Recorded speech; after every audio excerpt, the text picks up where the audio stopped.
Greetings, YouTube. Today we'll be looking at The Drunkards Walk by Leonard Mlodinow, which I hope I'm saying correctly because the first two letters of his last name are ML, and that's an unusual consonant combination to my tongue. This is a book about probability and randomness and how bad we are at understanding those things. And because we're bad at them, we make bad decisions, and we think things have patterns when they don't, and we don't recognize patterns when they exist.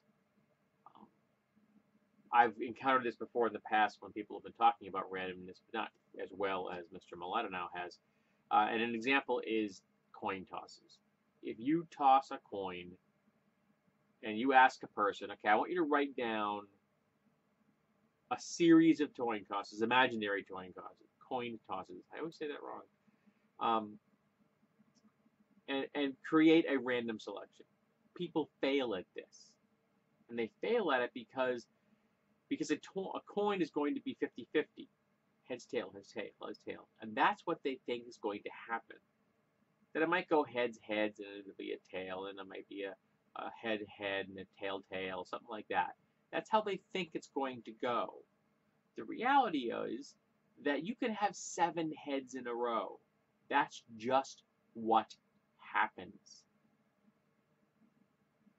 And so when people see real randoms, series of coin tosses, it looks weird to them because that's not what they're expecting. In fact, one researcher wrote a program that created a random selection of O's and 1s, essentially the same thing as flipping a coin.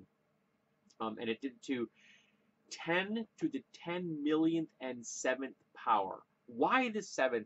That fascinates me. I want to know why the guy did it that far. And didn't just stop at 10 to the 10 millionth power, but he went 10 million and 7. And there was one section of that series of random O's and 1s where there were 1 million zeros in a row. Because that's just what happens. But also about how we don't deal with statistics well. For example, the author took a blood test in 1989, and his doctor calls up and said that you have a 999 out of 1,000 chance that you'll be dead in 10 years. I'm sorry. Because his blood test had come back positive for HIV. Now, Mr. Mlodinow is still alive and does not actually have HIV. Why did that happen, and why did his doctor give him that erroneous diagnosis? Well, tests can have false positives. And in 1989, a white straight dude in a monogamous relationship has a really small chance of that false positive being a true positive. And in reality, for his demographic at that time, 1989, there was a 10 out of 11 chance where that positive reading was false. So his doctor should have said, yeah, the blood test came back positive, but you're 10 out of 11 chances that you don't have this disease. Go back in 3 months and have it done again, kind of thing. Now, if he were a gay man in 1989, that demographic, there was a 10 out of 11 chance that a positive was a true positive. And in 1989, pretty much a death sentence. But because of those different demographics, and his doctor didn't understand that people fall into different categories, that it isn't just a blanket across-the-board thing, he gave him that horrible diagnosis. I've encountered numerous times in my life when I'm dealing with doctors that their breadth of ignorance of the world around them outside their specialty is just astounding. He talks about legal cases, and he brings up the O.J. Simpson murder trial, and the fact that in the defense team presented the idea that if you look at the number of battered women in America, it's horribly high. Then you look at the number of women that have been murdered that were also battered, okay? It was like 1 out of 2,500, something like that. So that doesn't seem very probable, does it? But what the prosecution failed to present to the jury was that if you look at the number of people number of women that are battered, who are then murdered. 90% of them are murdered by their batterers, by their abusers. That would have been a compelling argument in the O.J. Simpson trial. But it was never presented because, again, people didn't understand how to use statistics, don't grasp the concepts of randomness and probability. This is a book that I entered because, I needed a change of pace from the last book, and sometimes I like science books because it gives me something to chew on.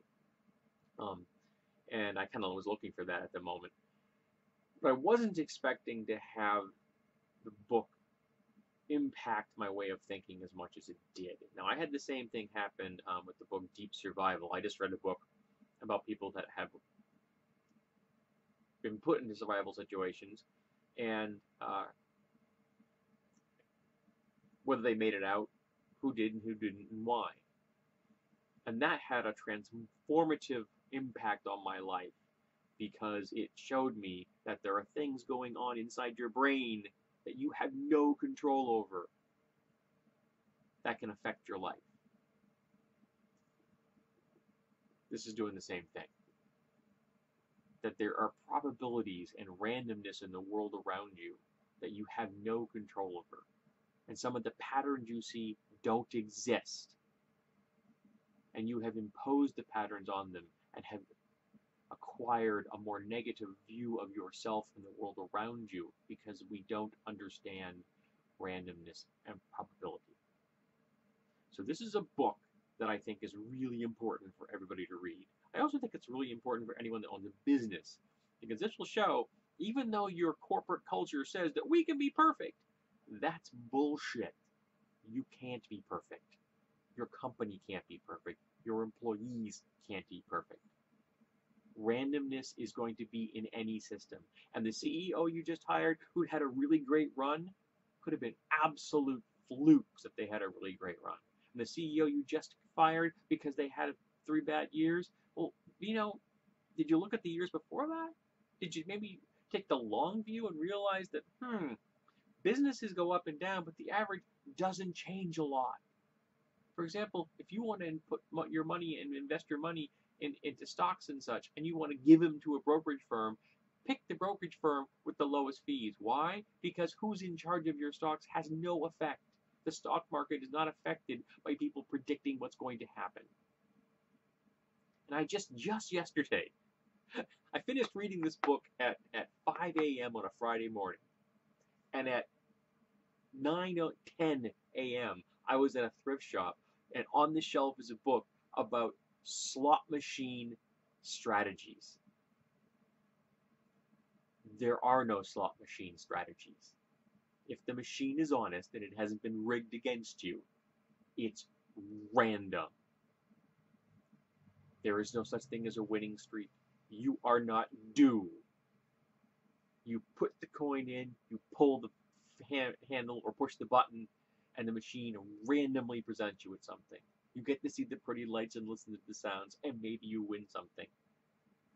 But you have as much influence on what's going on in that machine as you do when you buy a lottery ticket at your convenience store or gas station. It's random. Now, when it comes to lotteries, someone is eventually going to win. That someone could be you, but the reality is that you are very likely not going to win. And the person that doesn't buy a ticket has pretty much the same chance of winning that lottery as you did who bought a ticket. But it's not bad for a dream. It's not bad for entertainment. And sometimes the money actually does some good. Like in New Hampshire, it goes to the education system. At least in theory, it goes to the education system. But this book has helped me understand that there are things way beyond my control that I have been attributing personally, in much as the same way as when my anxiety tells me that everyone in the world around me is judging me. In reality, all of them are all wrapped up inside their own heads, worried about the fact that everyone in the world around them is judging them. And none of us are judging each other. We're all just wrapped up in here. So this is an important book. I would like to buy 1,000 copies and hand them to everybody I know. Here, read this, read this, read this. I'm going to pass this on to a friend of mine. Because I think he needs to read it too. So this is a really good book. I'm probably going to sync more of Mr. Mladenow's writings. He does have a nice style. The copy says, the cover says, Mladenow writes in a breezy style, interspersing probabilities, probabilistic mind benders with portraits of theorists. The result is a readable crash course in randomness. And they're correct. I wouldn't say breezy. Breezy to me sounds, it's lightweight, so it makes it kind of like, I think it's almost a derisive term. But it is very approachable. And even though it does deal with some math, there isn't a lot of formulas. He explains things in non-mathematical terms, though he does still present the math to you. So people who have a grasp of maths, I do not, would get more out of this than I did. But he does present it in, verbal descriptions so you can understand what's going on. So you're not going to be overwhelmed by a flood of mathematical formulas tossed at you.